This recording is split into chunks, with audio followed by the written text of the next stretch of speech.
The desert wind howled across the rocky ridge, carrying sand and the distant echo of gunfire. Lieutenant Kira Ashford lay motionless on the cliff, for her body pressed against stone, still hot from the day's brutal sun. 1,100 yards below, 8 American SEALs knelt in the dirt, hands bound behind their backs execution style. Sweat mixed with dust caked her face. Her throat burned from 12 hours without water. Her primary rifle, the Barrett M82 that had served her through the entire mission, lay in pieces 300 yards back, its scope shattered by an enemy sniper's bullet. Now she held only her M4A1, a weapon never designed for shots at this distance. Through the rifle's scope, she watched a Houthi fighter raise his AK-47 to the back of Commander Garrett Morrison's head. Morrison, the same man who had rejected her application to the SEALs just 48 hours ago. The same man who told her she was too small, too weak, that she would get good men killed. Her radio crackled, Sterling's voice urgent and sharp. "Kira, that shot is impossible. Wind is 15 miles per hour, gusting to 20. You're using the wrong weapon. Stand down."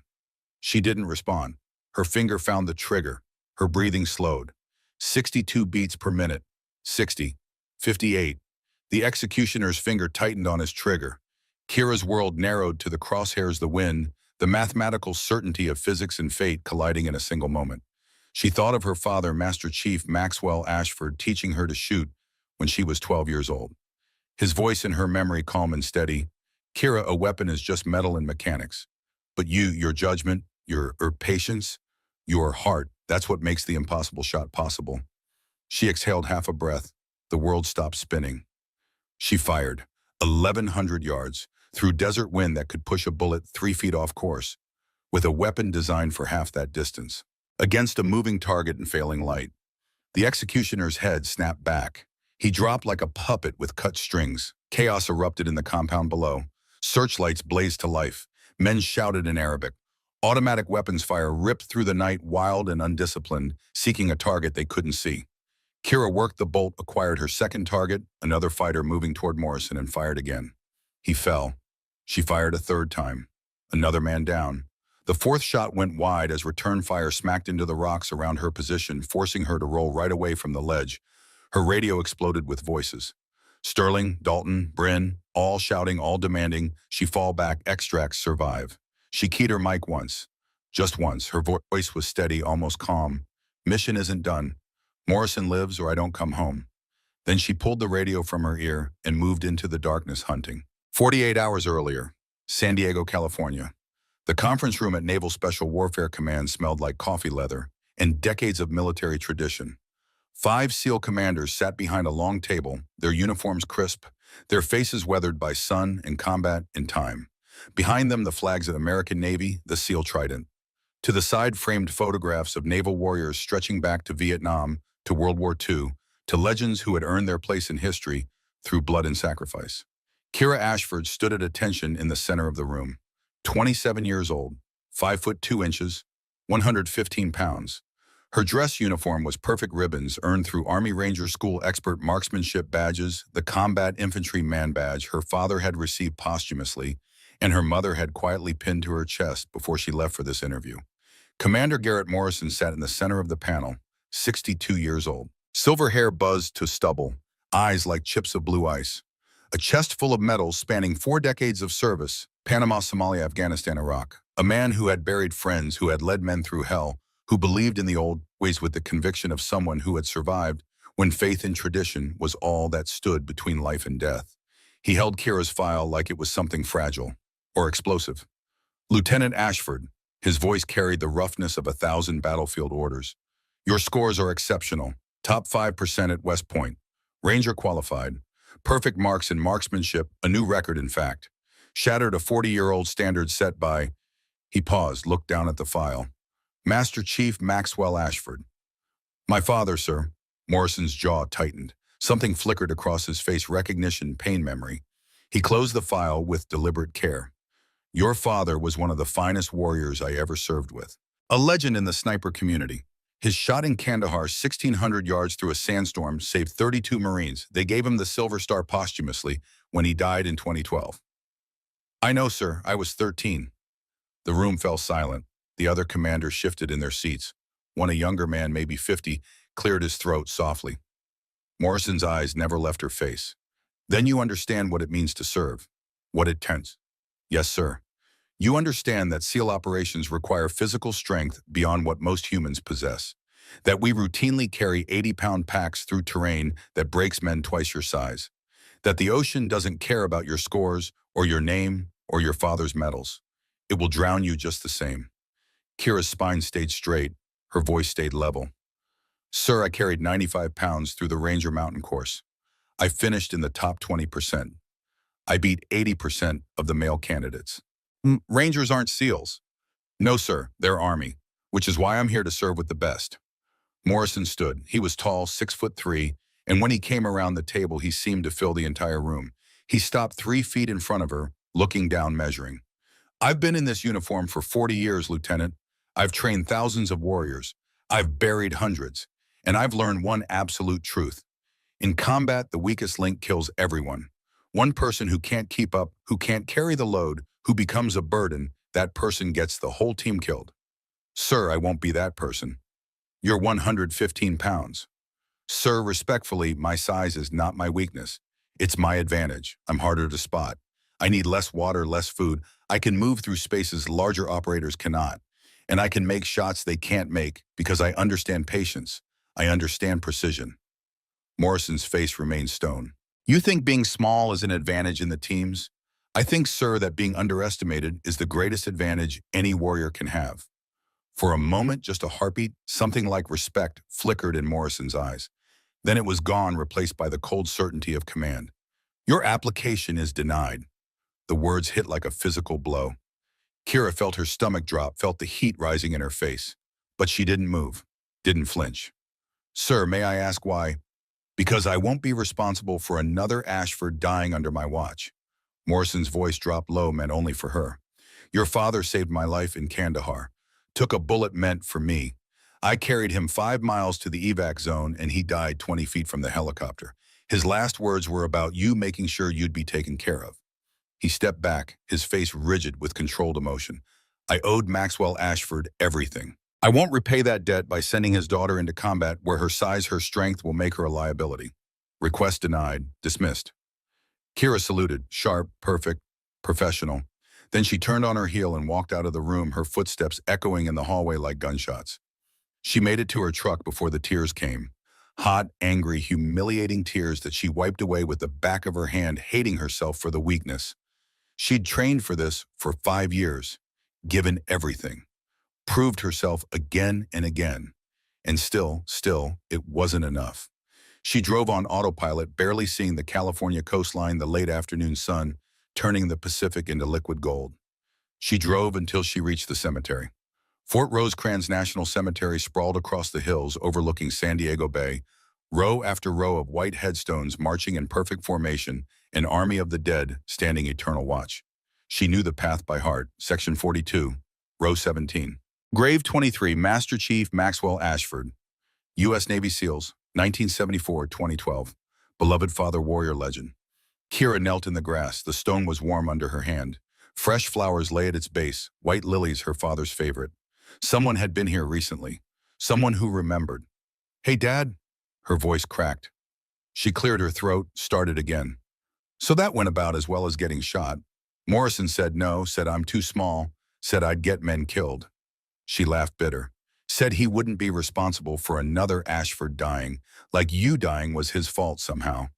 The wind moved through the cemetery, rustling the flags at each grave, hundreds of them, thousands all snapping in the breeze. I don't know what to do now.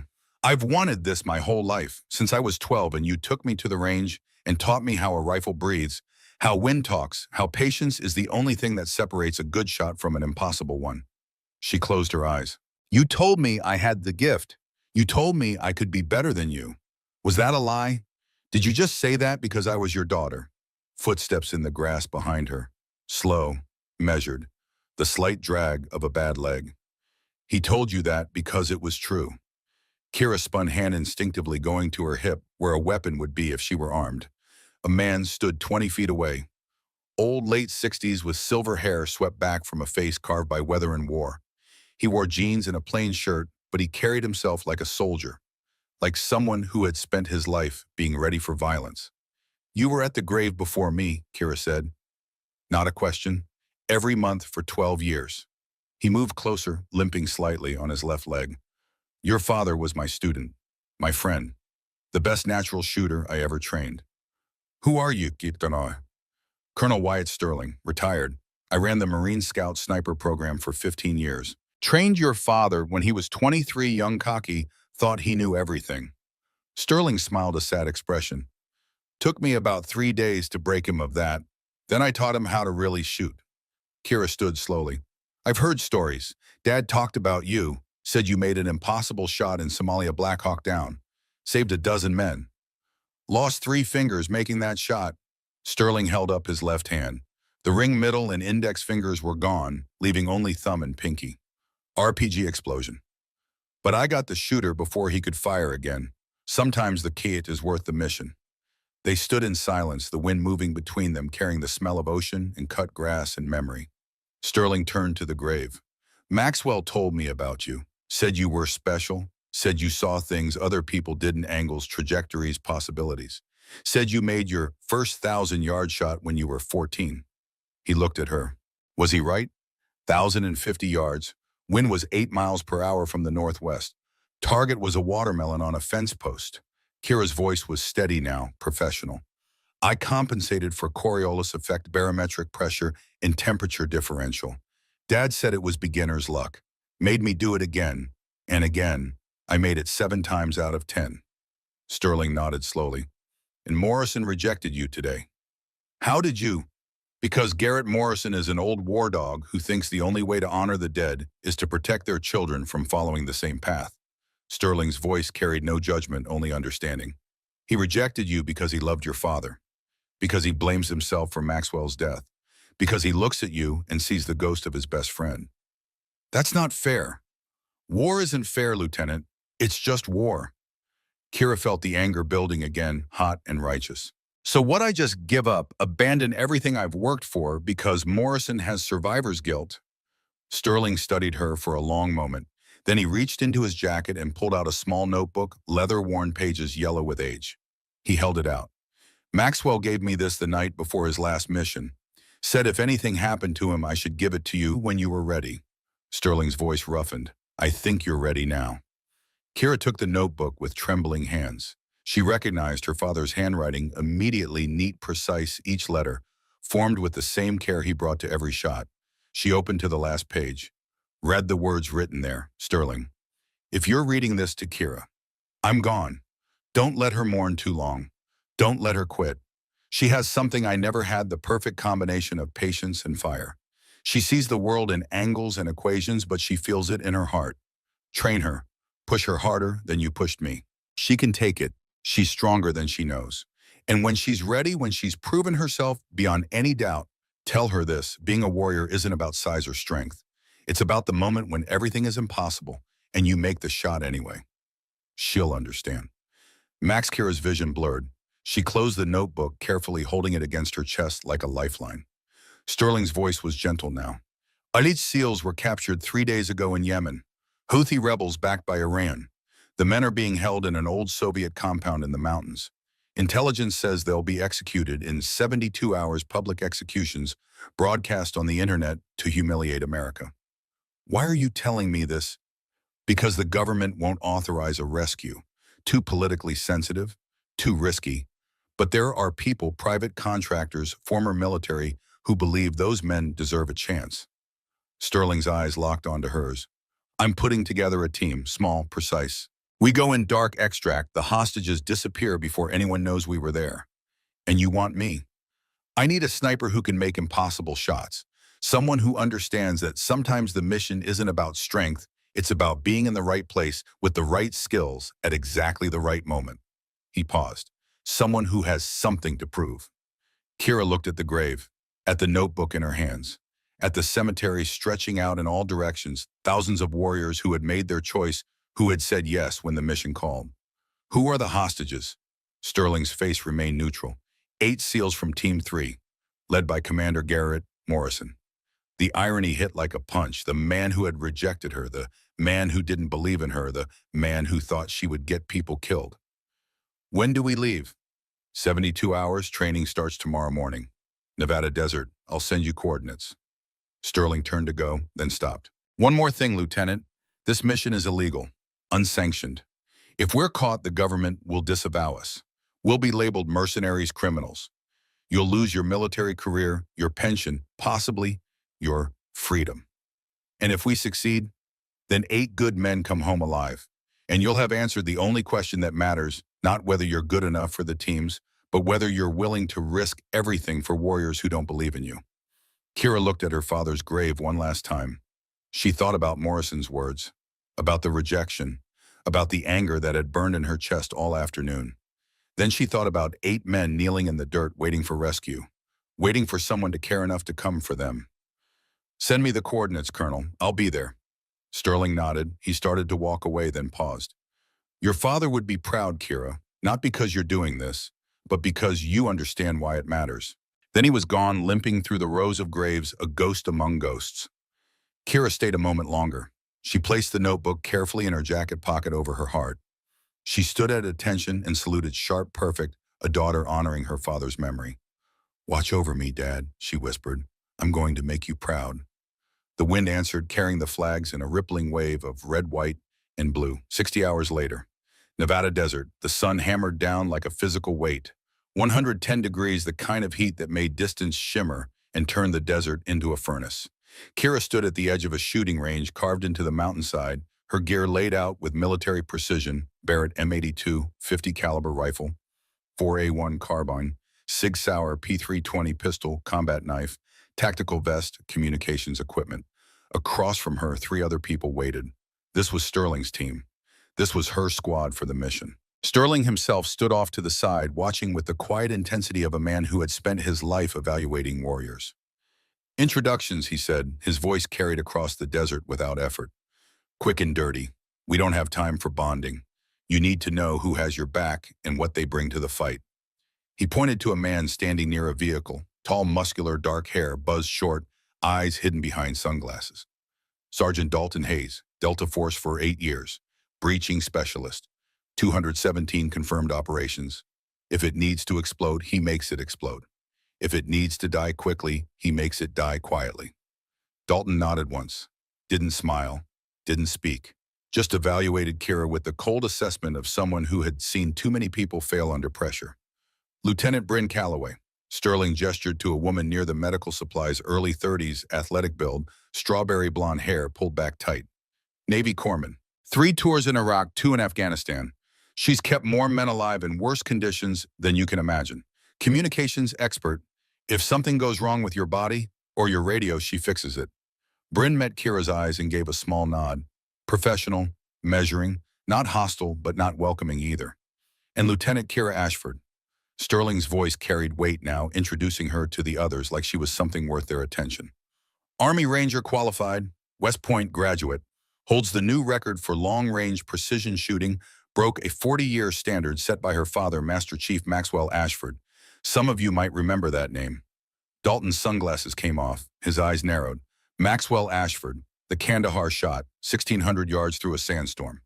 He studied Kira more carefully now. That was your father. Yes. He was a legend, saved my unit in 2010. Made a shot that shouldn't have been possible, took out a sniper who had us pinned for 6 hours. Dalton's voice carried respect, but also doubt. But being his daughter doesn't mean you inherited his skill. No, Kira said quietly. It just means I had a better teacher. Dalton almost smiled. Almost. Sterling stepped forward. Here's the reality. We have 60 hours before we deploy. 60 hours to become a team, to learn each other's movements, to trust each other with our lives. That's not enough time. Not even close. But it's what we have. He pulled out a tactical map and spread it on the hood of a vehicle. Yemen's northern mountains marked with red circles and coordinates. The target compound is here. His finger tapped a valley surrounded by peaks. Old Soviet training facility from the 80s. Houthis have held it for 3 years. It's a fortress, 4 guard towers, reinforced walls, underground bunkers. Intelligence says 40 to 50 hostiles, well-armed, well-trained. Bryn leaned in. What's our insertion point? Halo jumped 20 miles out. We hike in, establish an overwatch position here. Sterling pointed to a ridge, 1,100 yards from the compound. Kira provides sniper support. Dalton and Bryn conduct the assault. I coordinate from Tactical Operations Center remote. Dalton's jaw tightened. 2 operators for an assault on a compound with 50 hostiles. The element is surprise, speed, precision. Sterling's eyes moved to Kira. And a sniper who can drop targets before they know we're there. I've worked with snipers, Dalton said. His voice wasn't hostile, just matter of fact. Good ones, great ones. And I've seen them miss under pressure, seen them hesitate, seen them freeze when real bullets start flying back at them. He looked at Kira. No offense, Lieutenant, but you look like you weigh about as much as my rifle. Can you handle combat stress? Kira met his eyes. Put me on the range. Let's find out. The shooting range stretched 800 yards into the desert. Targets at various distances, steel silhouettes, paper bullseyes, obstacles and barriers, and creating a realistic combat environment. Heat waves shimmered across the sand, distorting distance, making accurate shooting a test of skill in mathematics. Sterling set the parameters. 800 yards, 5 targets. You have 30 seconds. Wind is gusting 8 to 12 miles per hour from the west. Temperature is 108 degrees. He looked at Dalton. You first. Dalton moved to the firing line without hesitation. He settled behind a Barrett M82, the same rifle Kira would be using, and took his time setting up. Checked his scope, calculated windage. His movements were smooth, professional, the product of hundreds of hours of training. He fired. The crack of the .50 caliber echoed across the desert. 800 yards downrange, a steel target rang and fell. He worked the bolt, acquired a second target, fired, another hit, third target, fourth, fifth, all within 30 seconds. All hits, though one was slightly off-center. Dalton stood, his face neutral. 4 perfect, 1 acceptable. That's combat standard. Sterling nodded. Lieutenant Ashford, your turn. Kira approached the firing line. She didn't rush, didn't try to prove anything. She simply knelt behind the Barrett, feeling its weight, its balance. She'd fired similar weapons 1,000 times in training, on ranges and competitions, but never in combat, never when lives depended on each shot. She thought of her father, heard his voice in her memory. The target doesn't know you're there yet. Make every second of that ignorance count. When the moment is perfect, you'll know. Your body will know before your mind does. She settled into position, checked her scope. The first target wavered in the heat shimmer 800 yards away, barely visible through the distortion. She calculated wind drift at this temperature, at this distance. An 8-mile-per-hour wind would push the bullet approximately 6 inches right. She adjusted. She fired. The target fell. She didn't pause, didn't celebrate. Just worked the bolt smooth, mechanical, and acquired target 2. Fired, hit. Target 3, fire, hit. Target 4, fire, hit. Target 5, the hardest one, partially obscured behind a barrier that simulated a hostage situation. She had to hit the target without touching the barrier. 6 inches of clearance at 800 yards. Through heat, shimmer, and wind. She exhaled slowly, adjusted her aim 2 degrees left, squeezed the trigger. The target fell. The barrier remained undamaged. 23 seconds. 5 perfect hits. Kira stood, her face calm, and stepped back from the firing line. Dalton stared at the targets, then at her, then back at the targets. How did you the 5th shot? That was physics, Kira said quietly, and patience. Sterling's voice carried approval. Again, both of you, 1,000 yards, moving targets. They shot again and again. At 1,000 yards, Kira matched Dalton's shot for shot. At 1,200 yards, the extreme edge of the Barrett's effective range, she pulled ahead. Her groups were tighter. Her timing was faster. Her adjustments were instinctive, based on feeling as much as calculation. By the time the sun began to sink toward the western mountains, painting the desert in shades of gold and crimson, Dalton's skepticism had shifted to something else. Not quite respect, not yet, but acknowledgement. Recognition that Kira Ashford was not a liability. He approached her as she cleaned her rifle, his face thoughtful. Your father really taught you all this. Starting when I was 12, he said most people try to force the rifle to do what they want. But the best shooters, they listen to the rifle. They become part of the weapon. They stop thinking and start feeling. That's not how they teach it in sniper school. My father didn't go to sniper school. He learned from Colonel Sterling, who learned from a Marine in Vietnam, who learned from someone in Korea. It's a tradition passed down from shooter to shooter, generation to generation. She looked up at him. It's not about the technique. It's about understanding that shooting is as much art as science. Dalton considered this. Then he extended his hand. I was wrong about you, Lieutenant. You're not a liability. Kira shook his hand. I'm not trying to prove I'm as good as you, Sergeant. I'm trying to prove I'm as good as my father. From what I've seen today, Dalton's voice was quiet, sincere. You already are. 24 hours before insertion, the briefing room was cooler than the desert outside, air-conditioned and filled with maps, satellite imagery, and the tools of modern warfare. Sterling stood at the head of a table, his face grave in the fluorescent light. Final intelligence update. He tapped a satellite photo. The hostages are being held here, underground bunker, beneath the main compound. 8 men, Commander Morrison and 7 others from SEAL Team 3. They've been held for 12 days, interrogated, beaten, but all still alive. Bryn leaned forward. What's the execution timeline? 48 hours from now, public execution broadcast online. The Houthis want maximum propaganda value, American Special Forces killed on camera proof that even our elite warriors can be defeated. Kira studied Morrison's face in the intelligence photo, older than when she'd seen him 3 days ago, thinner, bruised, but his eyes still carried that same intensity, that same iron will. Who's the hostile commander? Dalton asked. Sterling pulled up another photo. A man in his 50s, lean and dangerous looking, with cold eyes and a battlefield bearing. Nasir al-Madani, former Yemeni Special Forces, trained by the Russians in Chechnya. He's not just a rebel leader, he's a military professional, counter-insurgency expert. And Sterling paused. He specializes in hunting snipers. The room went quiet.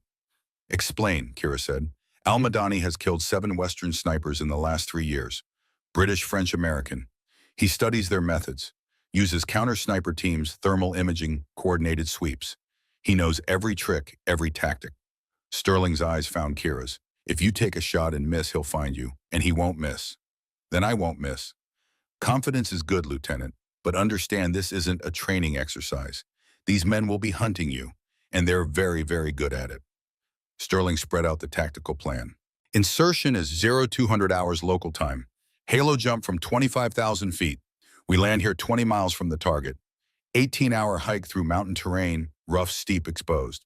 We reach the Overwatch position by 2,000 hours the following night. Dalton traced the route.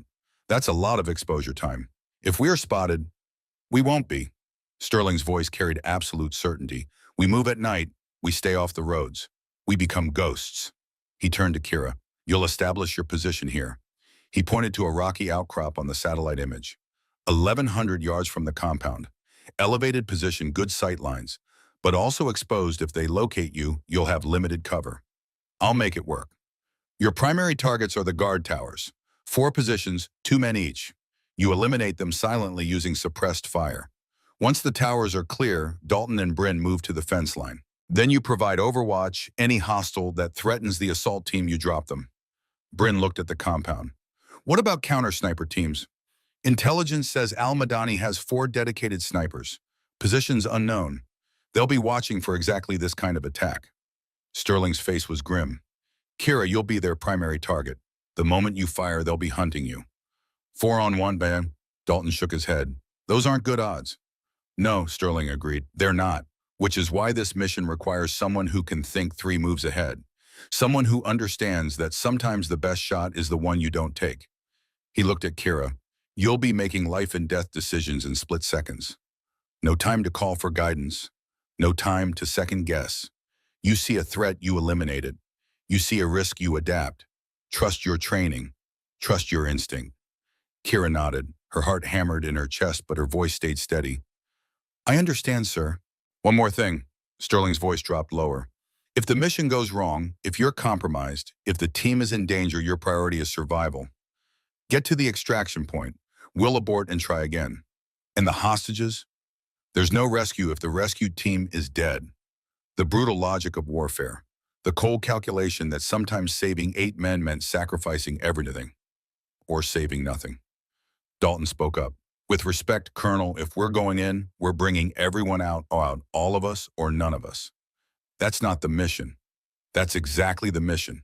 Dalton's voice was hard. Those are SEALs down there, my brothers. We don't leave them behind. We don't abort because it gets hard. We go in, we extract them, we come home. That's the only option that matters. Bryn nodded her agreement. He's right, sir. We're either all in or we shouldn't go at all. Sterling looked at each of them in turn. Then his eyes found Kira's. Lieutenant, she thought of Morrison's face, his rejection, his words about her father. The weight of all that history, all that expectation, all that doubt. We bring them home, Colonel, whatever it takes. Sterling was silent for a long moment. Then he nodded, something like pride flickering across his weathered face. All right, then, let's make sure you're ready. Dalton Bryn, final equipment check. Kira, you're with me. One last lesson before we deploy. They walked out into the desert as the sun set, painting the sky in violent shades of orange and purple. The temperature had dropped to 90 degrees, almost pleasant by comparison to the day's heat. Sterling led Kira to a ridge overlooking the valley where a single target stood at 1,200 yards, the absolute limit of the Barrett's effective range. Your father made his legendary shot at 1,600 yards, Sterling said, through a sandstorm, wind gusting to 30 miles per hour, visibility less than 200 yards. He saved 32 Marines with that shot, killed an insurgent sniper who had them pinned down. I know this story. Do you know why it worked? Why that impossible shot succeeded when every calculation said it should fail? Kira shook her head. Sterling handed her the Barrett. Because Maxwell didn't trust the math. He trusted something deeper. He felt the shot. Understood that sometimes physics isn't enough, you need instinct. You need to see the bullet's path not with your eyes, but with your soul. That sounds like mysticism, Colonel.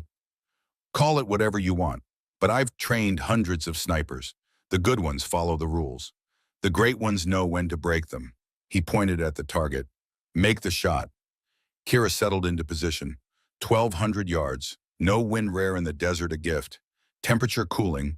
Perfect conditions as far as long-range shooting was concerned. She calculated the drop. At this distance, the bullet would fall nearly 30 feet from its initial trajectory. She adjusted her scope, compensating for gravity, for air resistance, for the slight curvature of the earth itself. She fired. The target remained standing. She'd missed, not by much, maybe 6 inches left, but a miss nonetheless. Sterling's voice was calm. Again. She adjusted. Fired. Another miss, this time 3 inches right. Stop thinking, Sterling said. Stop calculating. Just feel. Colonel, ballistics is math. I can't just... Your father couldn't explain it either. He'd run all the numbers, make all the adjustments, and then at the last second, right before he fired, he'd make this tiny correction. Barely visible, like the rifle itself was telling him what to do. Sterling knelt beside her. The mind calculates, but the body knows. Trust it. Kira closed her eyes, breathed deep, thought of her father's hands on her shoulders when she was 12, teaching her to shoot. His voice patient and certain.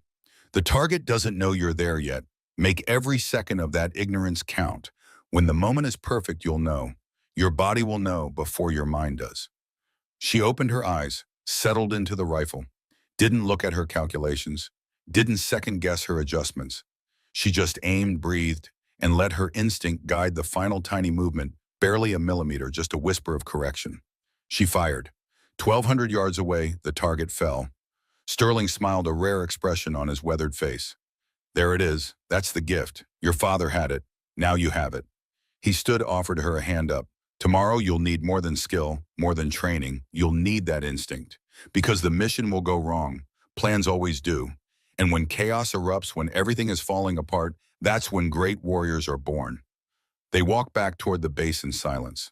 Above them, stars began to appear, thousands of them, millions. The vast and indifferent universe watching their small human drama with eternal patience.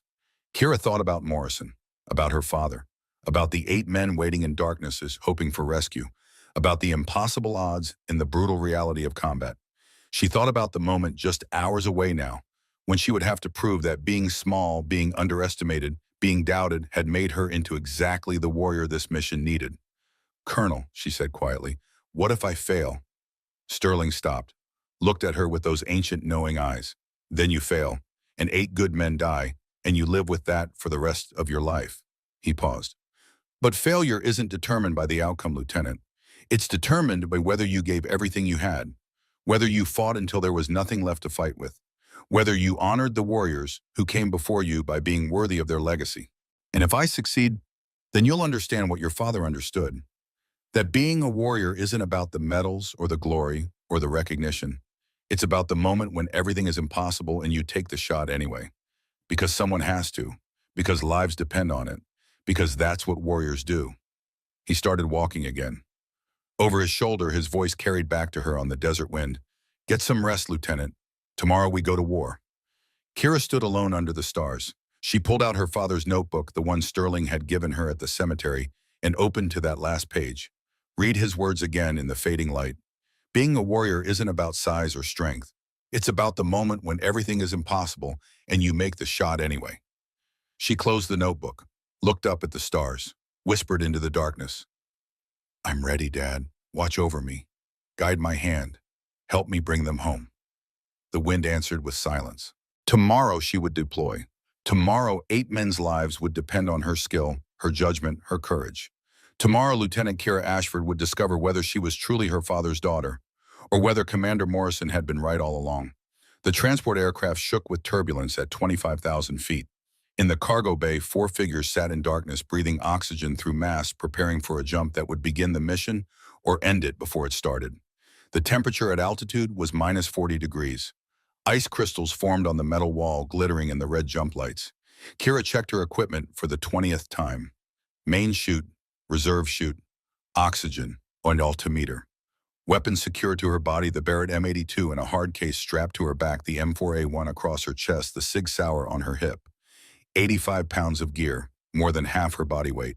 Enough to kill her if the chute failed, or if she landed wrong, or if any of 1,000 variables went sideways. Through the oxygen mask, Sterling's voice crackled in her ear. He wasn't jumping with them. At 67 with a bad leg, halo insertion would probably kill him. He'd coordinate from the Tactical Operations Center, a mobile unit positioned 40 miles from the target, monitoring their communications and satellite feeds. 2 minutes to drop zone, weather is clear, winds at altitude 18 knots from the west. Ground winds estimated at 8 knots. Visibility excellent, full moon tonight, which helps navigation but increases detection risk. Dalton gave a thumbs up from across the bay. Even through his oxygen mask, his eyes were calm, professional. He'd done this hundreds of times. For him, jumping into enemy territory at night was just another Tuesday. Bryn checked her medical pack, her movements efficient and practiced. She'd told Kira during training that she'd made 17 combat jumps in her career. Lost count of how many men she'd saved. Never lost count of how many she couldn't. The loadmaster held up one finger. 1 minute. Kira's heart hammered against her ribs. Her first combat jump. Her first real mission. Everything she'd trained for, everything she'd sacrificed, everything she'd proven, it all came down to the next few hours. She thought of her father. Wondered if he'd felt this fear before his missions. Wondered if he'd ever doubted himself in the moments before violence erupted and choices became irrevocable. The rear ramp began to open. The roar of wind filled the cargo bay, a howling beast that wanted to pull them out into the void. Below, Yemen stretched out in shades of silver and black under the moonlight, mountains, valleys, the distant gleam of scattered villages. Somewhere down there, 8 Americans waited for rescue or execution. The loadmaster pointed at Dalton. Go. Dalton moved to the ramp without hesitation. 1 second he was there, the next he was gone, swallowed by darkness and wind and the absolute certainty of gravity. Bryn followed. Then it was Kira's turn. She walked to the edge, looked down at 25,000 feet of nothing. Her training screamed at her to step back, to stay safe, to not jump into the abyss. But her father's voice was louder. Trust yourself, Kira. Trust your training. Trust that when you jump, you'll fly. She jumped. The wind hit like a physical blow, spinning her, tumbling her through space. For 3 seconds, she fell out of control, the world rotating in impossible directions. Then her training took over. She arched her back, spread her arms and legs, stabilized her position. The tumbling stopped. The fall became flight. 20,000 feet. 19, 18. She fell at 120 miles per hour, the wind screaming past her body, the ground rushing up to meet her. Through the darkness, she could see the others, Dalton's chute, not yet deployed, Bryn falling in perfect form. They were arrows shot from heaven, deadly and precise. 15,000 feet. Kira pulled her ripcord. The main chute deployed with a bone-jarring snap, jerking her from freefall to controlled descent in an instant. Above her, the rectangular parachute caught the wind and suddenly she was gliding, steering, navigating through the night sky toward the desert floor. She keyed her radio. Ashford chute deployed, on course. Dalton's voice, Hayes deployed. Bryn's voice, Callaway deployed. All systems green. Sterling's voice from 40 miles away. Good jumps, maintain radio silence from here on. Go dark, go deadly, bring them home. The desert rose to meet her. Kira flared her chute at the last moment, killing her forward momentum and hit the ground running. She collapsed her chute quickly, efficiently, and began burying it in the sand. Standard procedure: leave no evidence. Dalton materialized from the darkness like a ghost. He'd landed 50 yards away, his chute already buried. Bryn joined them seconds later. They formed a tight perimeter, weapons out, scanning for threats. Nothing moved in the desert. No lights, no voices, no sign they'd been detected. Dalton checked his GPS, pointed northeast. They had 20 miles to cover before dawn, 18 hours to reach the Overwatch position, and then the mission would truly begin. They moved into the darkness, three shadows crossing a landscape of stone and sand and ancient violence. Hour 14, 1600 hours. The hike was brutal, not because of the distance, 20 miles was nothing for soldiers of their caliber, but because of the terrain. Yemen's northern mountains were a maze of steep climbs, loose scree, and exposed ridgelines where a single misstep could send you tumbling hundreds of feet. They moved during daylight only when absolutely necessary, hiding during the hottest hours when aircraft or drones might spot them. Kira's body screamed in protest. The 85-pound pack dug into her shoulders, her hips, her lower back. Her legs burned from the constant climbing. Her mouth was dry, despite regular water breaks. The heat was oppressive, 115 degrees, in the shade, except there was no shade.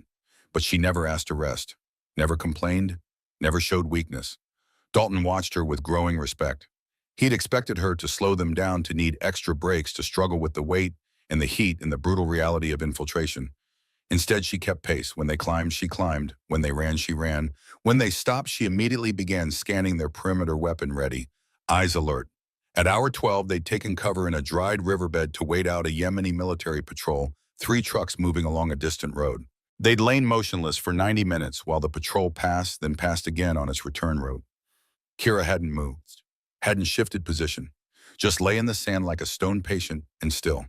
Now, as the sun began its descent toward the western mountains, they approached their final objective, the Overwatch position, the place where Kira would set up her rifle and become the mission's eye, its guardian, its deadly precision instrument.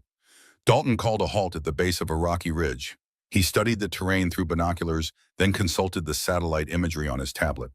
That's our position, 1,100 yards to the compound. Elevated, good sight lines, minimal exposure from below. Kira drank water, rationing it carefully. What's our timeline? We established the hide position by 1900 hours. Full darkness by 2000. Then we wait for your call. You eliminate the tower guards, we move to the fence line. Dalton lowered the binoculars. But first we need to make sure those counter sniper teams don't see us coming. If they detect movement on this ridge, the whole mission is blown before we fire a shot.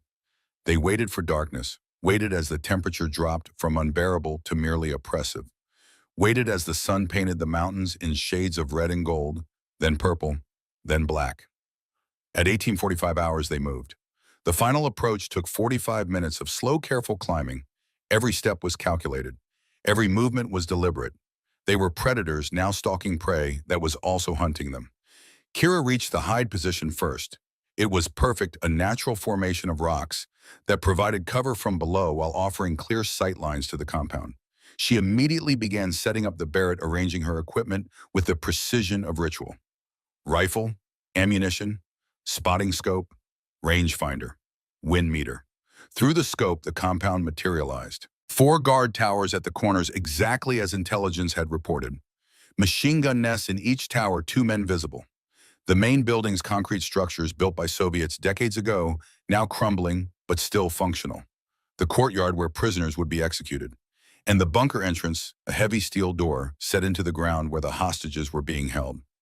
Movement in the courtyard. Kira's finger found the focus ring on her scope, bringing the image into sharp clarity. 8 men, kneeling, hands bound behind their backs, dressed in orange jumpsuits, the universal symbol of prisoners of humiliation, of men stripped of dignity and waiting for death. She recognized Morrison immediately. Even at 1,100 yards, even beaten and thin, his bearing was unmistakable. The way he held his head, the set of his shoulders, a warrior who refused to break even when everything was breaking around him. Dalton settled in beside her with the spotting scope. Jesus, they look bad, but alive. For now, Dalton scanned the compound, systematically cataloging threats. 4 towers confirmed. I'm seeing patrol patterns, looks like 12-man teams rotating every 15 minutes. Machine gun positions at the main gate and the bunker entrance. And he paused. There, and there, and there. Kira followed his directions. 3 positions on the compound's perimeter. Sandbag emplacements. Rifles with high-powered optics. Counter sniper teams exactly as Sterling had warned. I see 3 positions, Dalton said. Intel said 4. The 4th one's hidden or mobile. Kira scanned systematically. North tower fixed position with thermal scope. East rooftop elevated good overwatch. West wall 2 shooters working together. She adjusted her scope. The 4th one's smart. He's mobile, probably moving between predetermined hides every 15 minutes. Classic counter-sniper doctrine. Dalton grunted. Al-Madani trained them well. He learned from Russians in Chechnya. They wrote the book on anti-sniper tactics. Kira marked the positions on her mental map, which means the 4th shooter is the most dangerous. He's the hunter, while the others are bait. Bryn joined them, her radio equipment already set up. She keyed the mic. Sterling, this is Calloway. We're in position. Package is visible. Multiple hostiles, requesting permission to proceed. Sterling's voice crackled through their earpieces, distant but clear. Roger that. Assess the situation. Do not engage until you've identified all counter-sniper positions. Kira, your weapon's free on my mark, but only when you're certain. One missed shoot and this all goes to hell. Kira studied the towers through her scope. Range 1,103 yards to the north tower, 1,117 to the east. Variations in elevation. Wind currently 8 miles per hour from the west, but gusting. She could see flags on the towers snapping irregularly. Temperature 95 degrees and dropping. Humidity 40%. Barometric pressure 29.8 inches. She ran the calculations in her head. At this distance, she'd need to aim approximately 30 feet above her target to compensate for bullet drop. The wind would push her shot 6 to 8 inches right. The Coriolis effect, the rotation of the Earth itself, would shift the bullet's impact by another 2 inches. She made her adjustments, dialed them into her scope. Then she waited. This was the part her father had taught her, the part that separated adequate shooters from masters. The waiting, the patience, the understanding that rushing was death and patience was survival. Time stretched. Minutes became hours. The sun finished setting. Stars appeared. The moon rose 3/4 full, bright enough to cast shadows. At 2047 hours, something moved in the compound. A man emerged from the main building, tall, bearded, walking with the confidence of command. He moved to the courtyard where the prisoners knelt and stood in front of Morrison. Said something. Morrison's response was inaudible at this distance, but his body language spoke volumes, defiant, contemptuous, refusing to show fear. The man backhanded Morrison across the face. Morrison's head snapped to the side. He spit blood, turned back and said something else. The man laughed. That's Al-Madani, Dalton said quietly. The intelligence photos match. He's the commander. Kira watched through her scope as Al-Madani walked the line of prisoners, speaking to each one. Whatever he was saying, it wasn't pleasant. When he reached the end of the line, he pulled out a knife. Oh God, Bryn whispered. He's going to. Al-Madani grabbed one of the SEALs, a young man, maybe 30, and pulled him to his feet, held the knife to his throat, shouted something in Arabic. Then he cut the man's arm. Not deep, not life-threatening, just enough to draw blood to cause pain to demonstrate power. The SEAL didn't scream, didn't beg, just stared at Al-Madani with hatred so pure it was visible even at 1,100 yards. Al-Madani laughed again. He turned toward the hills, toward Kira's exact position, and raised his arms like he was addressing an invisible audience. He knows, Kira said. He knows we're here. Impossible, Dalton replied. We were careful. No way he detected. It's not about detection. It's psychology. Kira kept her scope trained on Al-Madani. He's baiting us, knows the Americans will send someone, so he's making a show of it, daring us to act. As if confirming her words, Al-Madani pointed toward the hills, shouted something. Then he pulled his sidearm and aimed it at Morrison's head. Kira's heart stopped. Through the scope, she could see Morrison's face. Calm, resigned, ready for death. Al-Madani's finger tightened on the trigger. Take the shot, Dalton urged. Kira, take the shot. Negative. Sterling's voice cut through. It's a trap. He wants you to reveal your position. But Al-Madani wasn't bluffing. His finger continued to tighten. Half a second from firing, less. Morrison closed his eyes. Kira's world narrowed to the crosshairs, to the mathematics of death and salvation, to the impossible choice between following orders and saving a life. She thought of her father, of his last mission, of the choice he'd made to run into fire to save Morrison, of the decision that had cost him everything. Being a warrior isn't about following orders, his voice whispered in her memory. It's about doing what's right when the cost is everything you have. Kira, stand down. Sterling's voice was sharp. That's an order. She ignored him, adjusted her aim. Not at Almadani, that would be the expected shot, the one he was ready for. Instead, she aimed at his gun hand, a smaller target, harder shot, but one that would save Morrison without killing Almadani immediately. She fired. The Barrett's 50 caliber round crossed 1,100 yards in less than 2 seconds. It struck Almadani's pistol with the force of a sledgehammer, destroying the weapon and shattering the bones in his hand. Almadani screamed. The gun, what was left of it, flew from his mangled hand. He stumbled backward, clutching his wrist, blood pouring between his fingers. Chaos erupted in the compound. Guards ran in every direction. Searchlights blazed to life, sweeping the hills. Automatic weapons fire ripped through the night, wild and undirected, seeking a target they couldn't see. Dalton grabbed Kira's shoulder. What the hell did you just do? Saved Morrison's life. She worked the bolt, chambering a new round. Now we finish this. The plan was to wait to eliminate tower guards silently. You just announced our presence to every hostile in the valley. Plans change, adapt or die. Sterling's voice was ice. Kira, you just compromised the entire mesh and pull back, extract now. That's a direct order. Through her scope, Kira saw guards dragging the prisoners toward the bunker. Saw Morrison fighting them despite his bound hands. Saw 2 guards raise their rifles, preparing to execute the prisoners before they could be rescued. She made her decision. Negative, Sterling. We're committed. I'm engaging. She aimed at the first guard. Fired. He dropped. Aimed at the second. Fired. He fell. The compound exploded into even greater chaos. But now the guards had a direction. Now they knew where the shots were coming from. And now the counter-snipers went to work. The first bullet hit the rock 6 inches from Kira's head, spraying her with stone fragments. The second hit the ground to her left. The third went high, a ranging shot, the sniper walking his fire toward her position. They've got us zeroed, Dalton shouted. We need to move. Kira rolled right as another bullet struck where she'd been lying. She scrambled behind a larger rock, dragging the Barrett with her. Bryn, get to the secondary position. Dalton, give me covering fire on the north tower. Dalton didn't hesitate. He opened up with his M4 full auto, raking the north tower with suppressing fire. The guards ducked, giving Kira 3 seconds of breathing room. She used it. Popped up from behind the rock, acquired the counter-sniper in the north position. She could see his muzzle flash, could track the angle back to his hide. 1,150 yards. Elevated position. Difficult shot. She fired. The muzzle flash disappeared. 1 down, 3 to go, but now she had a bigger problem. In saving Morrison and engaging early, she'd revealed her position. And Almadani's counter-sniper teams were good, very good. Thermal imaging swept the ridge. Somewhere an enemy sniper was tracking her heat signature, calculating her position, preparing to end her life with a single shot. Kira did the only thing she could. She moved. Grabbed the Barrett and Leopard, crawled 30 yards to her left to a position she'd scouted during their approach. Less ideal for shooting the compound, but harder to target from below. She set up quickly, scanned for the next counter-sniper position. Found it. East rooftop. The sniper was repositioning, trying to get an angle on her new position. She fired before he was ready. Another hit. Another enemy down, 2 down, 2 to go.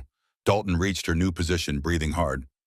This is falling apart. We need to extract. What we need is to finish this. Kira ejected the spent magazine, loaded a fresh one. How many rounds have you got? 4 mags plus 1 in the weapon. Why, Bourgeois? Because we're not leaving. We're doubling down. She looked at him, her eyes fierce in the moonlight. You wanted to bring everyone home, then help me make that happen. For a moment, Dalton stared at her. Then something shifted in his expression. Respect. Maybe even admiration. Tell me what you need. I need you to draw their fire. Make them think you're the primary threat. While they're focused on you, I hunt the last 2 snipers. That's a suicide mission. Only if they hit you, don't let them hit you. Dalton laughed, a sharp, humorless sound. You're insane, just like your father. He checked his rifle. All right, give me 30 seconds to get in position. Then I'll give you the best damn distraction of your life. He moved off into the darkness. Kira waited, controlling her breathing, slowing her heart rate. The counter-snipers were searching for her. She could feel their scopes sweeping the ridge, hunting for her heat signature, her movement any sign of where she'd gone. She made herself invisible. Not through camouflage, though her ghillie suit helped, but through absolute stillness. She became part of the rocks, part of the mountain, part of the ancient stone that had witnessed 10,000 years of human violence and remained unchanged. 30 seconds. 29. 28. At zero, Dalton opened fire from 200 yards to her right. His M4 roared on full auto tracers, arcing down into the compound. He was exposed, visible, a perfect target. The counter snipers took the bait. Muzzle flash from the west wall. The third sniper revealing himself as he fired at Dalton. Kira swung her scope, acquired the target, 890 yards closer than before, an easier shot. She fired. The sniper fell. 3 down, 1 to go. But the last one, the fourth counter sniper, the one they hadn't located, he was smart. He didn't reveal himself, didn't take Dalton's bait. Instead, he fired at Kira. The bullet hit her Barrett's scope with a sound like a church bell being struck by lightning. The scope exploded in a shower of glass and metal. The rifle, her primary weapon, her lifeline, was destroyed. Kira rolled away, ears ringing, face bleeding from scope fragments. Her vision blurred. Pain lanced through her shoulder, where a piece of metal had embedded itself. She blinked, forced her eyes to focus, reached for her M4A1. The fourth sniper was still out there, and now she was down to a weapon designed for medium range, against an enemy who had just proven he could hit a 4-inch target at over 1,000 yards in darkness. The odds had just turned against her. Badly. Dalton's voice in her ear. Kira status, primary weapon destroyed, switching to M4. She pulled the rifle tight against her shoulder, ignoring the blood running down her face. I need you to mark the last sniper. I can't find him. If I pop up, he'll kill me. Then don't pop up. Use your rifle flash suppressor. Short burst indirect fire, just enough to make him think you're trying to advance. If he's good, and he is, he'll take the shot. And when he does, I'll see his muzzle flash. And if you miss, then he kills both of us, and the mission fails. Kira's voice was steady despite the pain. But I won't miss.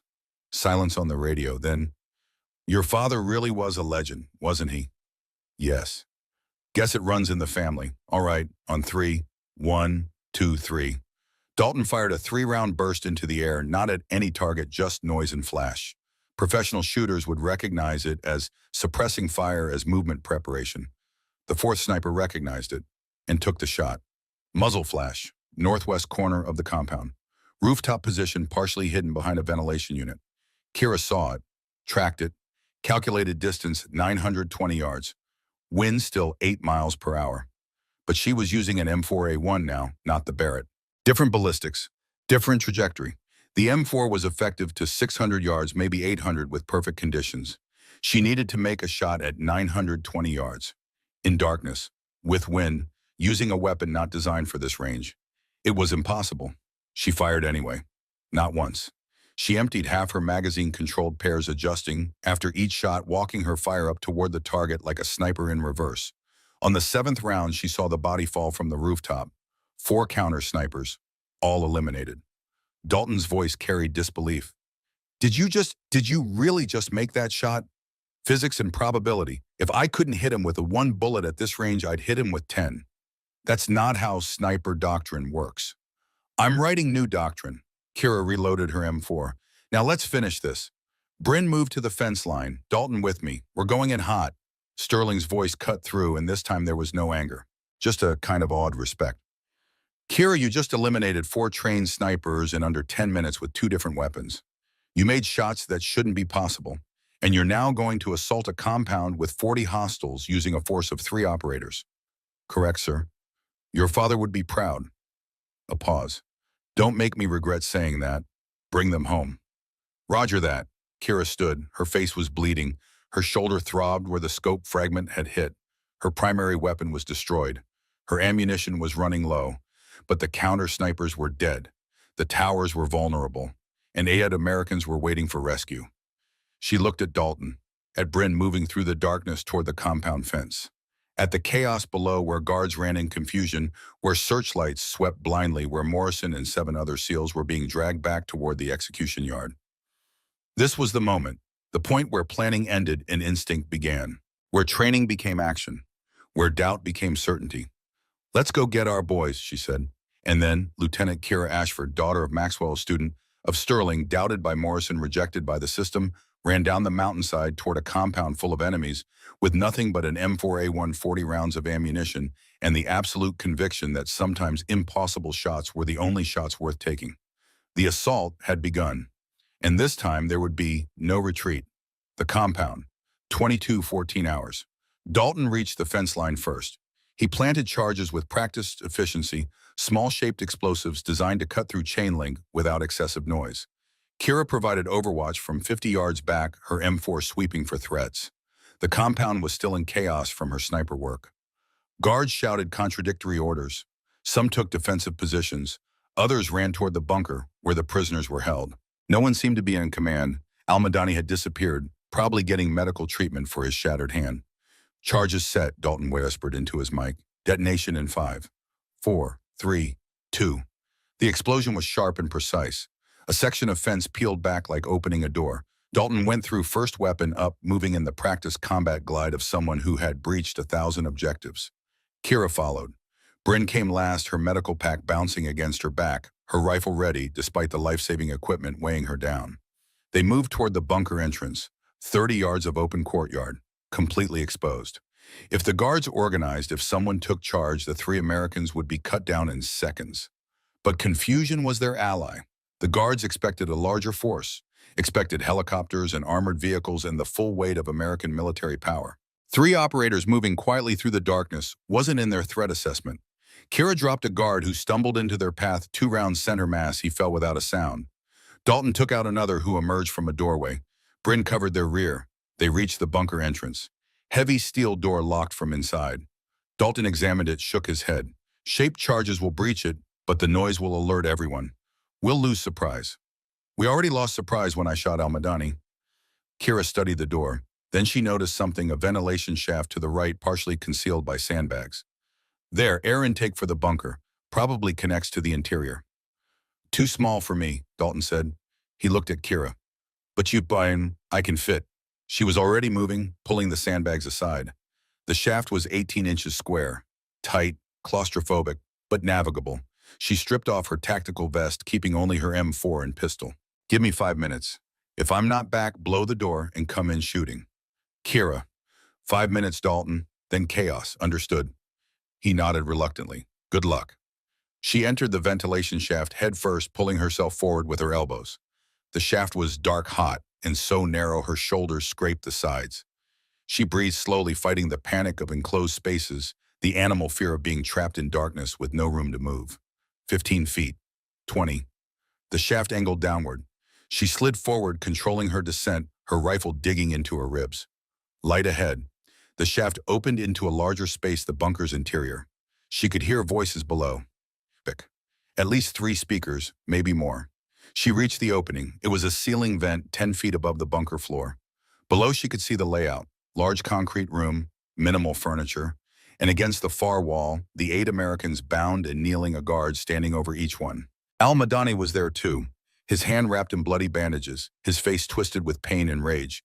He was shouting at Morrison, who remained defiant despite fresh bruises on his face.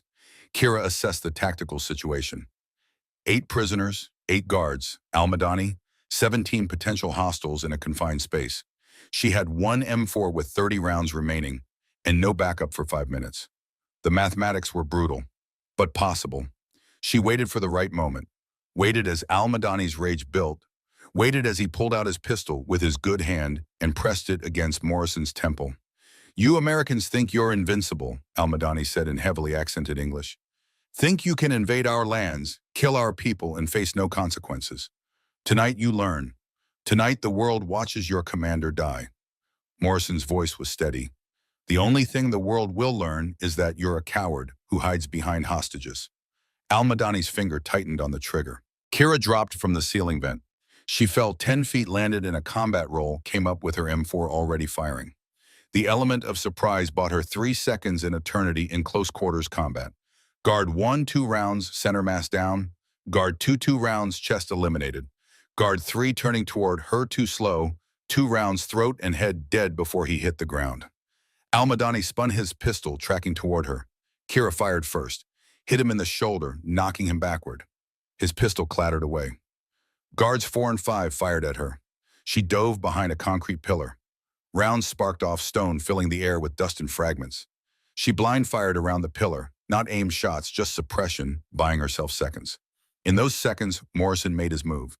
Despite his bound hands, he lunged at guard 6, hit him with his shoulder, knocked him down, used his body weight to crush the man's windpipe.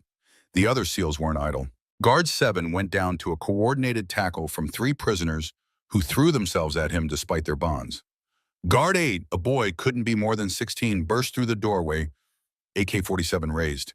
His hands shook. His eyes were wide with terror, not aggression. "Ahmed, shoot her!" Al-Madani screamed in Arabic. The boy Ahmed aimed at Kira. His finger found the trigger, but he was crying, whole body trembling. Kira could drop him.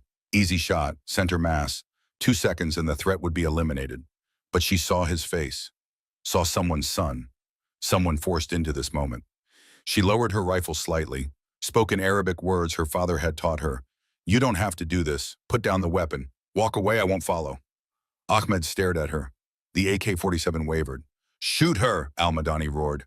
Ahmed looked at his uncle, at Kira, at the Americans, at the gun in his hands. Then he dropped the rifle and ran. Al-Madani screamed in rage. "Coward traitor." Morrison's voice hoarse but strong. "That boy might live to be better than us, because of you, Lieutenant." Silence, broken only by heavy breathing and the ringing of gunfire echoes. Kira moved to Morrison, her knife already out, cutting his bonds. "Commander, are you hurt?" Morrison stared at her, recognition dawning in his eyes. "Ashford, Lieutenant Kira Ashford." "Yes, sir." "You came." His voice carried wonder, disbelief. "After I rejected you, after I told you, you can thank me later, sir. Right now, we need to move." She cut the bonds of the next SEAL, then the next, moving efficiently down the line. "Can you fight?" Morrison flexed his freed hands, testing his mobility. "Give me a weapon. I'll show you." Kira handed him her Sig Sauer, gave her combat knife to another SEAL. The others armed themselves with weapons from the dead guards. In seconds, the prisoners had transformed from helpless hostages to armed warriors. The bunker door exploded inward. Dalton and Bryn charged through, weapons ready, then stopped when they saw the situation already resolved. Dalton looked at Kira, at the dead guards, at the freed SEALs. Did you really just talk later? Move now." Kira reloaded her M4. "Sterling, this is Ashford. Package is secure. 8 souls, all mobile, requesting immediate extraction." Sterling's voice carried relief and pride. "Roger that. Extraction bird is 12 minutes out. Get to the LZ and Kira." That was one hell of a performance. They moved as a unit, now 11 operators armed and motivated. Exited the bunker into a compound, still reeling from the sudden assault.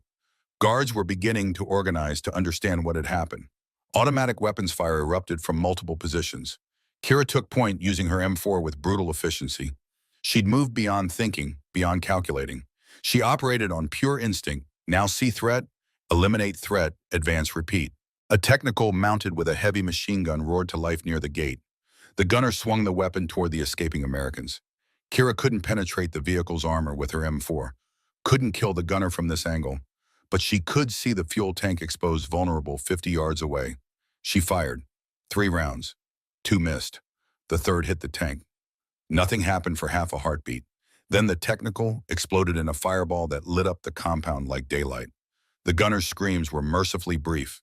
They reached the breach in the fence, poured through, ran into the desert darkness beyond, leaving the burning compound behind. 2 miles to the extraction point. Morrison ran beside Kira, his face drawn with pain but his stride steady. "How many operators came for us?" "3, sir. Me, Sergeant Hayes, Lieutenant Calloway." "3." Morrison's voice carried disbelief. 3 operators assaulted a compound with 40 hostiles." "Yes, sir." "Well, that's insane." "Yes, sir, it was." They ran. Behind them, sirens wailed. Vehicles started. Pursuit would come, but the Americans had surprised darkness and 2 miles of rough terrain as advantages. At 1.5 miles, Kira's radio crackled. Not Sterling's voice. Someone new. "Ashford, this is Havoc 6. We're 30 seconds out. Heard you could use some help." Kira's heart leaped. She recognized the call sign. "Havoc 6. That's SEAL Team 6. How did—" The voice chuckled. "Commander Morrison called in a favor before he was captured. Said if anyone came for him, they'd need backup. Looks like he was right." Overhead, 2 Blackhawks materialized from the darkness. Door gunners, visible miniguns trained on the pursuit vehicles behind them. "Light 'em up," Havoc 6 ordered. The miniguns roared. Tracer rounds streaked through the night. The pursuit vehicles exploded, flipped, burned. Roads clear, Ashford. Chinooks at your LZ. Get your people home. Was Kira's voice cracked with emotion. Thank you, Havoc. Thank Morrison. He believed in you before the mission even started. Now we know why. Havoc 6 out. At mile 2, they heard the helicopter, a Chinook running dark infrared lights only. It settled into the landing zone, rotors beating the air into submission. They ran up the ramp, collapsed inside. The helicopter lifted off before the ramp even fully closed, banking hard away from the compound, away from the pursuit vehicles now visible as lights in the distance. Kira sat with her back against the bulkhead, her M4 across her lap, her face still bleeding from the destroyed scope. Her shoulder throbbed. Her body shook with adrenaline crash. Morrison sat beside her. For a long moment, neither spoke. Then Morrison extended his hand. Thank you, he said simply, for not giving up on us. Kira shook his hand. Warriors don't leave warriors behind, sir. My father taught me that. Morrison's eyes glistened. He nodded, unable to speak. Then he stood and addressed the other SEALs. Listen up.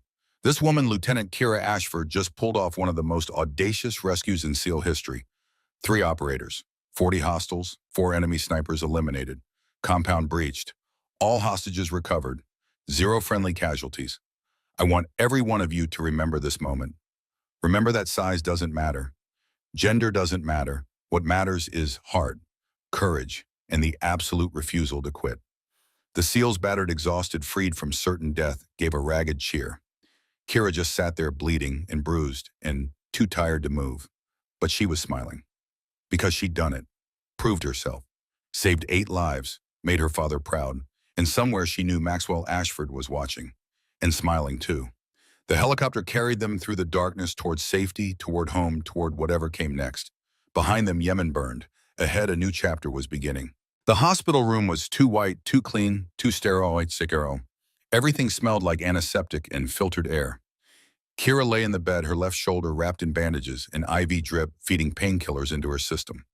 The doctors had removed 17 metal fragments from her face and shoulder, pieces of her destroyed rifle scope, driven into her flesh by the force of the enemy sniper's bullet. She'd been lucky, they said. 2 inches to the right, and the bullet would have taken her head off. 2 inches to the left, and it would have severed her carotid artery. Instead, she'd walked away with scars that would fade and a story that wouldn't. Her mother sat in the chair beside the bed. Dr. Helen Ashford, 62 years old, silver hair pulled back, wearing civilian clothes, but carrying herself with the bearing of someone who had spent 30 years as an Army trauma surgeon. She'd flown in from Seattle the moment she'd heard about the mission. Hadn't left Kira's side since. You should rest, Helen said quietly. The surgery was only 2 days ago. I've rested enough. Kira shifted in the bed, wincing at the pain. How long until I'm cleared for duty? The doctors say 6 weeks minimum, 8 weeks to be safe. Helen's voice carried the professional assessment of a physician, but her eyes held the worry of a mother. Kira, you were shot. You had 17 pieces of metal removed from your body. You need time to heal. 6 weeks is too long. Too long for what? There's no mission waiting. The rescue is over. You succeeded. Helen reached out, took her daughter's hand. You can rest now. Kira stared at the ceiling. Outside, she could hear the normal sounds of a military hospital, doctors being paged, equipment rolling through hallways, the distant murmur of families visiting wounded warriors.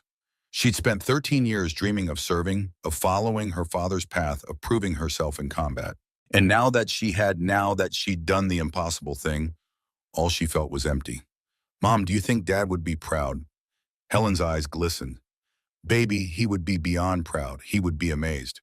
What you did in Yemen, 3 operators against 40 hostiles, 4 enemy snipers eliminated, perfect rescue with 0 friendly casualties. That's the kind of operation they'll teach in military academies for decades. But would he think I did the right thing, disobeying orders, shooting when Sterling told me to stand down, compromising the mission plan? Your father spent his entire career making impossible choices, following orders that felt wrong, obeying commanders who didn't understand the situation on the ground. Helen's voice was firm, and I watched it eat at him. Every decision, every compromise, until the day he decided to stop following the plan and start following his conscience. That's the day he saved Morrison, and that's the day he died. Kira turned to look at her mother. You think his choice was wrong? I think his choice was his to make, just like your choices are yours. Helen squeezed her hand. You're not your father, Kira. You're yourself. And maybe that's better. Maybe you'll live longer. A knock at the door interrupted them. Colonel Wyatt Sterling stood in the doorway wearing his dress uniform ribbons spanning his chest.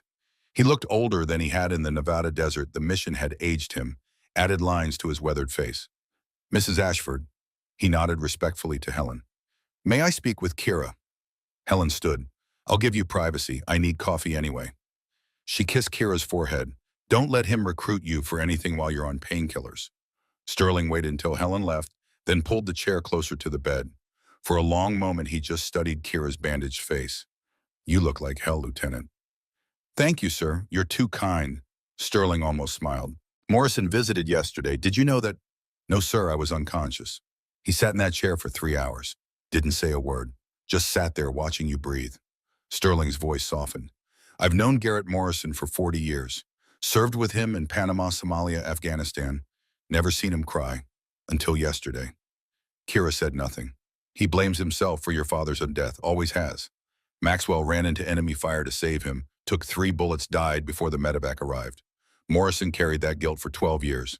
And when you showed up looking like Maxwell, shooting like Maxwell, carrying the same fierce determination, it broke something in him. He rejected me because I reminded him of Dad. He rejected you because he couldn't bear the thought of another Ashford dying to save his life. Sterling leaned back in the chair. And then you did exactly that. Disobeyed orders, exposed yourself to enemy fire, made impossible shots, breached a compound alone, and rescued him anyway. You saved the man who didn't believe in you. I didn't do it for him, sir. I did it because it was the mission. No, Sterling's voice was gentle but firm. You did it because you're your father's daughter. Because Ashfords don't leave people behind. Because when the moment came to choose between safety and sacrifice, you chose what Maxwell would have chosen. Kira felt tears building behind her eyes. She blinked them away. Did I make the right choice, Colonel, disobeying you, compromising the plan? I could have gotten Dalton and Bryn killed. You made the warrior's choice, the hard choice, the choice that can't be calculated with mathematics or predicted by doctrine. Sterling stood, moved to the window, looked out at the hospital grounds. I've trained 217 snipers in my career. Most of them were competent. Some were excellent. 3 were exceptional. He turned back to her. Your father was one. You're another. Who's the third? I haven't met them yet, but I'm hoping you'll train them. Pass on what you've learned. Build the next generation of warriors who understand that shooting isn't just about the rifle. It's about judgment, sacrifice, and the courage to take responsibility for impossible decisions. Before Kira could respond, another knock sounded. This time, Commander Garrett Morrison stood in the doorway. He wore his dress uniform, chest heavy with medals. His face was still bruised from captivity, but his eyes were clear, alert, carrying a weight of emotion that made him look younger, somehow more vulnerable. Colonel Sterling, sir. Morrison nodded. May I have a moment with Lieutenant Ashford? Sterling studied Morrison for a long beat. Then he nodded. She's all yours, Commander. He paused at the door. Kira, I'll be back tomorrow. We have things to discuss about your future. He left, closing the door softly behind him. Morrison stood awkwardly for a moment, like a man who'd forgotten how to exist in peaceful spaces. Then he pulled the chair to the bed and sat heavily. Lieutenant Ashford, Kira, his voice was rough, I owe you an explanation and an apology. Sir, you don't? Yes, I do. Morrison looked down at his hands. They were scarred, the knuckles still swollen from captivity. Your father was my best friend. We served together for 15 years. Afghanistan, Iraq, dozens of classified operations. He was the finest warrior I ever knew. The best shot, the clearest thinker under pressure. The kind of man you'd follow into hell without question. He paused, gathering himself. Kandahar 2012. We were hunting a high-value target, Taliban commander who'd killed 23 Marines. Intelligence said he was in a compound in the city. We went in at night, 8 operators. Should have been a textbook mission. Morrison's jaw tightened. It was an ambush. They were waiting for us. Cut us down in the first 30 seconds. I took shrapnel to the leg, couldn't walk. Maxwell grabbed me, dragged me 200 yards under fire. I told him to leave me. He refused. Said warriors don't leave warriors. Said he'd carry me to hell and back if he had to. Tears tracked down Morrison's weathered face, now cutting through the bruises. He got me to an alley, called for evac. But the Taliban were closing in. He set up his rifle, told me to stay down. Then he made the shot 1,600 yards through a sandstorm at a sniper who was about to kill both of us. impossible shot, but he made it. I know this story, sir. You know how it ended, but you don't know what he said to me while we waited for the helicopter. Morrison's voice broke. He said, Garrett, if I don't make it, promise me something. Promise me you'll look after Kira. Make sure she knows she doesn't have to follow my path. Make sure she understands she can choose her own life. Morrison wiped his eyes roughly. I promised. And then a sniper I didn't see when Maxwell had missed put 3 rounds into him. He died 20 feet from the helicopter. Died saving me. And his last words were about you. Kira's throat was tight. She'd never heard this part of the story. Never knew her father's final thoughts were of her. When you showed up 3 months ago, Morrison continued, asking to join the teams, I saw Maxwell in you.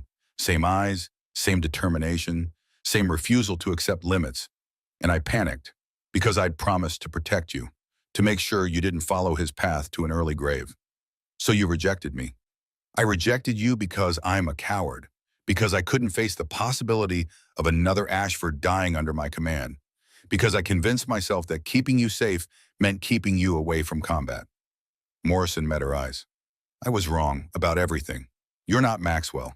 You're better than Maxwell, because you have his skill, but also something he sometimes lacked the wisdom to know when not to shoot.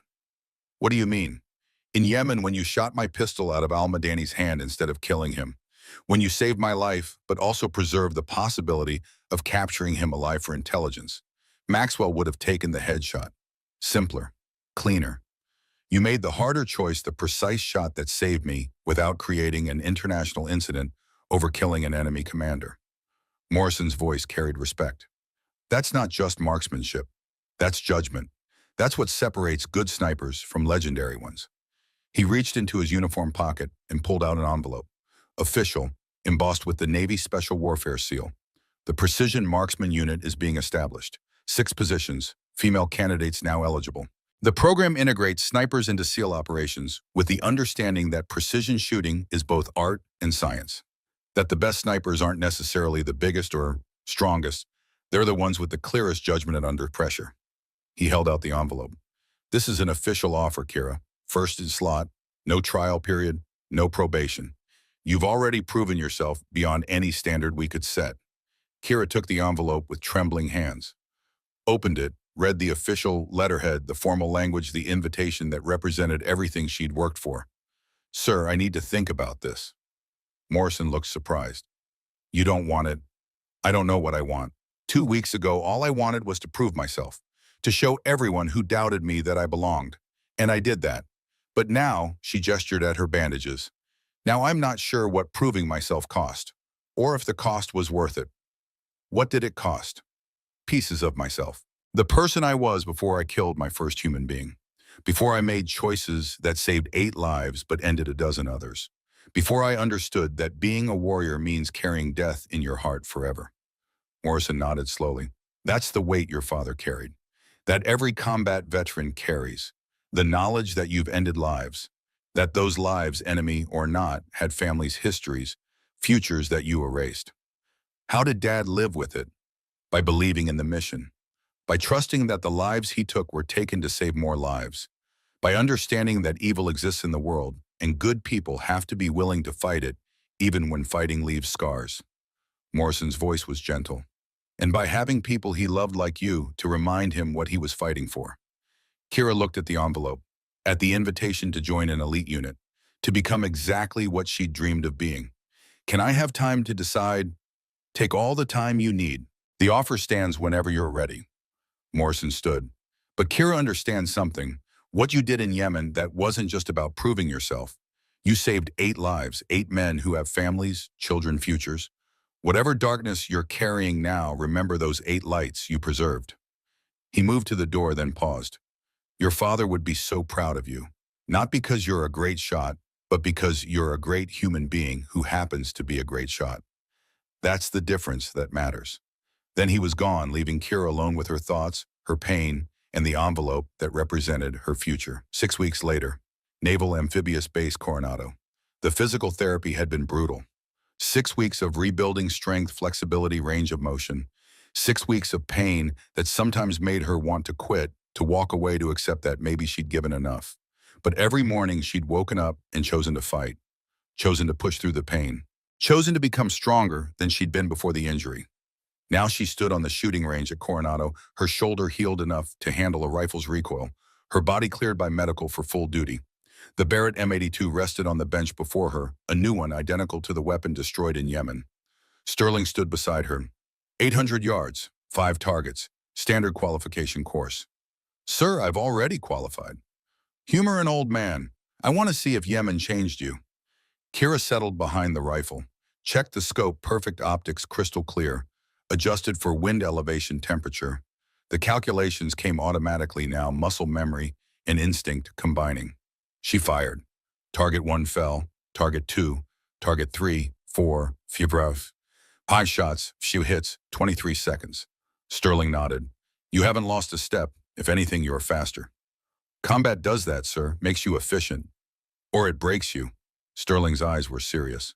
Some warriors come back from their first real operation changed. Hesitant, second-guessing. They've seen what their skills can do, and it haunts them. Are you haunted, Kira? She thought about the question. About the men she'd killed in Yemen. About Al-Madani's screams when she'd destroyed his hand. About the faces she saw sometimes when she closed her eyes at night. Yes, sir, I'm haunted, but I'm not broken. Good, because I need you whole. The Precision Marksman Unit starts training in 2 months. 6 candidates. You're the only one with combat experience. The others are coming in with qualifications but no real-world application. They need someone who's been tested, someone who can teach them not just how to shoot, but how to live with what shooting means.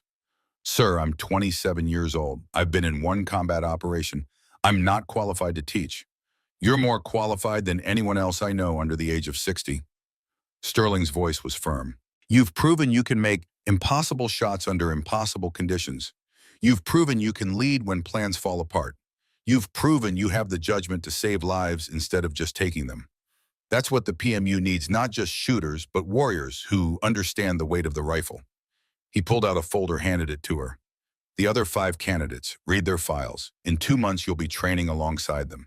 And I'm betting by the end of the program, they'll be learning more from you than from me. Kira opened the folder.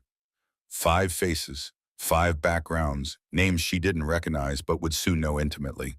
Sir, what if I fail? What if I'm not good enough to help them? Sterling smiled. Your father asked me the same question when I started training him. You know what I told him? No, sir.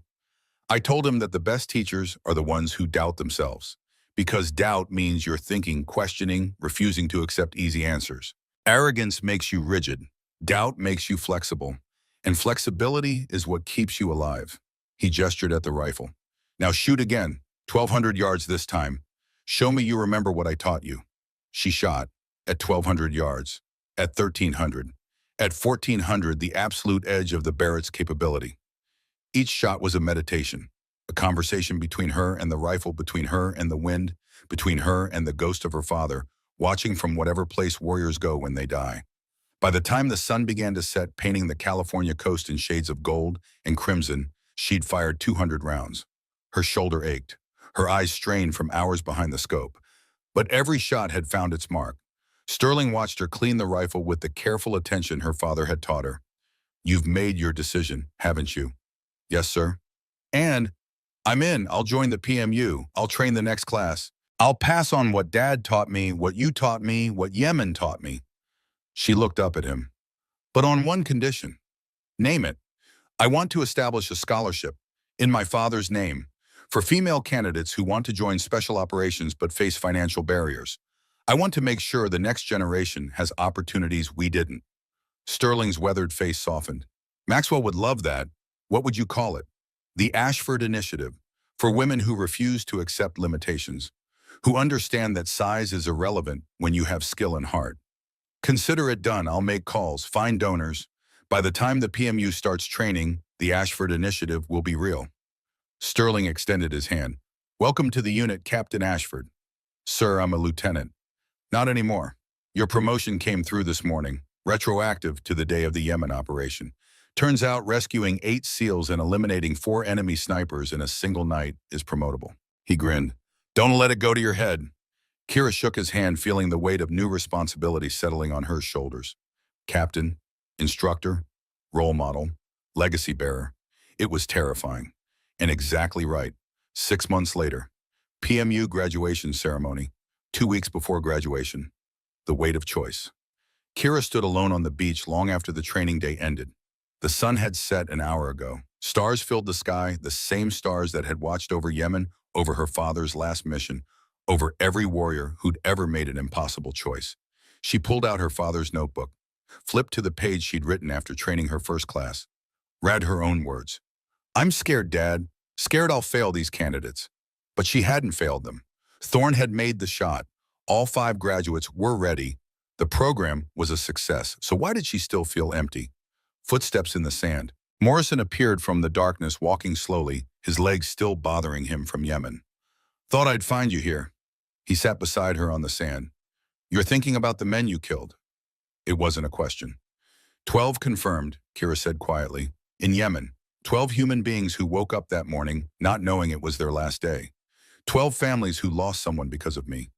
They were enemy combatants, holding Americans hostage, planning to execute us on camera. I know all of that, and I'd make the same choices again." She closed the notebook. "But that doesn't make it easy to live with." Morrison was silent for a long moment. "Your father told me once, the night before his last mission, that every person he killed stayed with him. Not as guilt, as responsibility. He said, 'Garrett, I don't kill because I enjoy it. I kill because if I don't, good people die. But I remember every face, every name when I can learn it. Because the moment I stop seeing them as human, I become the monster I'm fighting.'" Tears streamed down Kira's face now. "I can't remember their faces. It all happened so fast. I don't even know their names." "But you remember the boy, Ahmed, the one you didn't shoot?" "Yes." "Why, Balmo?" "Because I saw his face, really saw it, saw the fear, saw someone's son, saw a future that didn't have to end in violence." Morrison nodded. "That's the difference between a shooter and a warrior. A shooter sees targets. A warrior sees human beings and makes the hard choice anyway. You're haunted because you're human, and you're a warrior because you did what was necessary despite being haunted." He stood, brushed sand from his uniform. "At graduation, they'll pin a medal on your chest. They'll celebrate your success. But the real measure of what you've accomplished isn't the shots you made.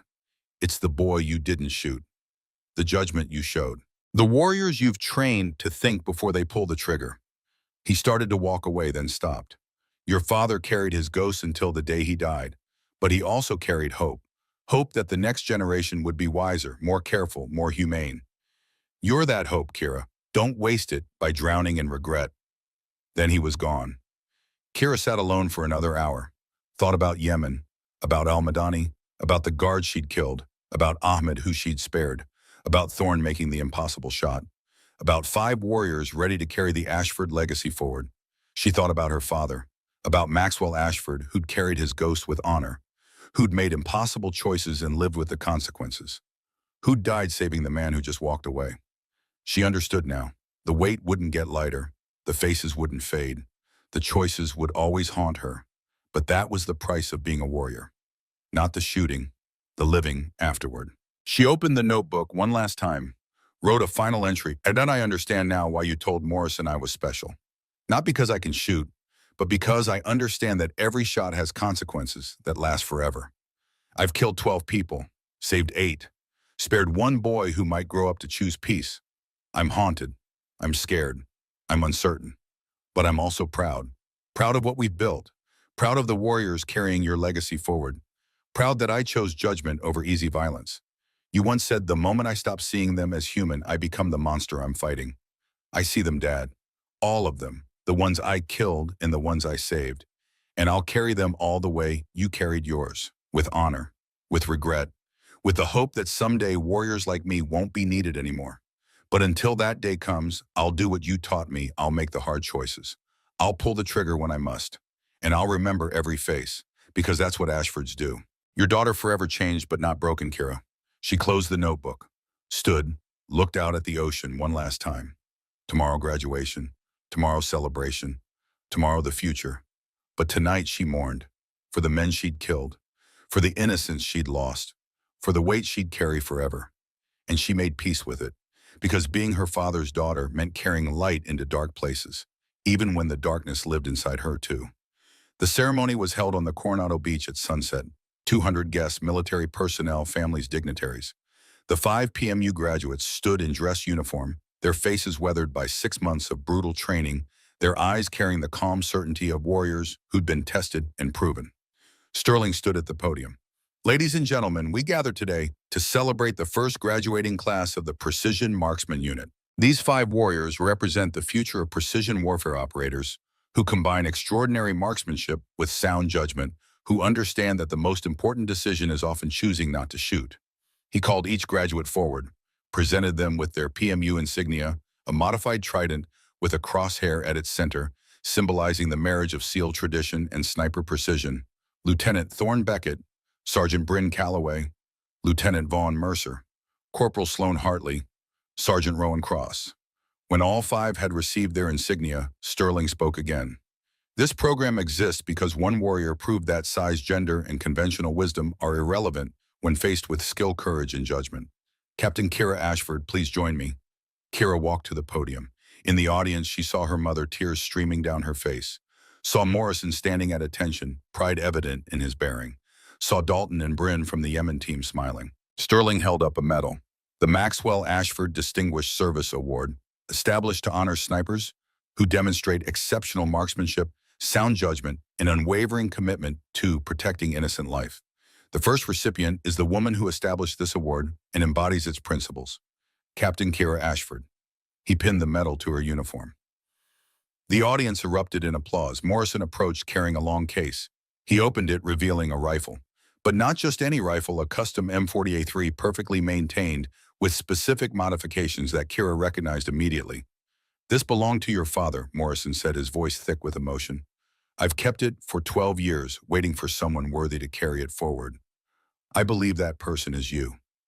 Kira took the rifle with trembling hands, ran her fingers over the stock, the barrel, the scope, felt her father's presence in every carefully maintained surface. "Thank you, sir." "No, thank you. For saving my life. For proving that the Ashford legacy isn't about one warrior, it's about a tradition of excellence that transcends generations." Morrison saluted her. "Your father would be so proud, Kira, of the warrior you've become, of the teacher you are, of the legacy you're building." Kira returned the salute. Then she turned to face the audience, holding her father's rifle, wearing his medal, standing in the sunset light that painted the California coast in shades of gold and fire. She spoke, her voice steady and strong. "My father taught me that being a warrior isn't about the rifle. It's about the moment before you pull the trigger, the choice you make when lives hang in the balance, the judgment that separates necessary violence from unnecessary cruelty. 2 years ago, a commander told me I was too small, too weak, that I'd get men killed. He was wrong. But he was also right to doubt, because doubt makes us question ourselves, push ourselves, become better than we thought possible. The Precision Marksman Unit exists to create warriors who shoot with skill and think with wisdom, who understand that every shot has consequences beyond the target, who carry the weight of their decisions with honor and humility." She paused, her voice dropping lower, more intimate. "But I want to share something else with you, something they don't teach in sniper school." The audience leaned in. "In Yemen, I killed 12 people. Confirmed. 12 human beings who had families, histories, futures. I can justify every shot. Every one was necessary to save American lives. But justification doesn't erase the weight."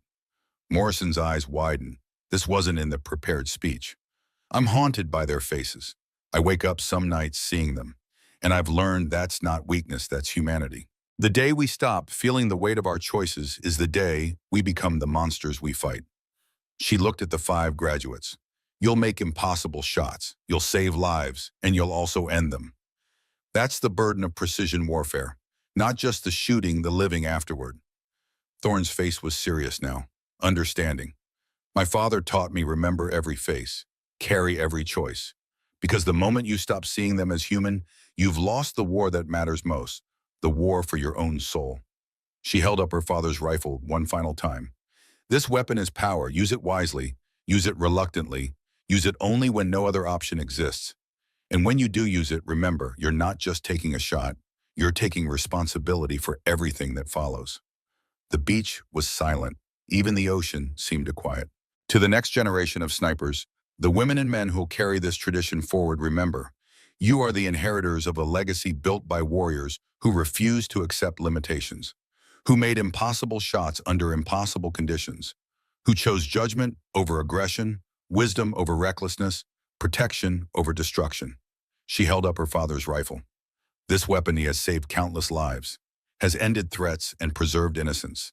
Now it passes to a new generation, and with it the responsibility to honor those who came before by being worthy of their sacrifice. Welcome to the legacy, Kira finished. May you carry it with more wisdom than I had. May you make fewer mistakes. May you build a world where warriors like us aren't needed. She stepped back from the podium. For 3 seconds, no one moved.